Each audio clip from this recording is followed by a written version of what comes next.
সব গাছকৌটো আর কুলোর ভিডিও করে ওঠা বা পোস্ট করা আমার পক্ষে পসিবল নাও হতে পারে। তোমরা বেশিরভাগ ব্রাইডরাই আমাকে এখন বলো, দাদা একটা সুন্দর দেখে ভিডিও করে দিও যেটা তুমি পোস্ট করবে, আমার কিন্তু তোমার কাজ খুব ভালো লাগে। হ্যাঁ, এটা আমি খুব অ্যাপ্রিসিয়েট করি যে তোমরা এইভাবে বলছো, ভালো লাগে শুনতে। কিন্তু কি বলো তো, মাঝের মধ্যে কাজের এত চাপ আর তাড়া থাকে না, ভিডিও করে ওঠা হয় না, কারণ ভিডিও করতে খুব সময় লাগে। কিন্তু হ্যাঁ, মোটামুটি আমি ফটো সবকটা কাজেরই পোস্ট করে থাকি।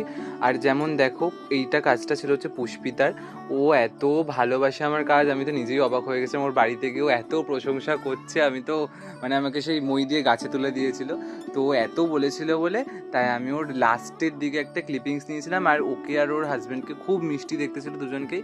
তাই আমারও ভিডিওটা করতে খুব ভালো লাগছিল। তো তোমরা দেখে জানাও যে কেমন লাগলো।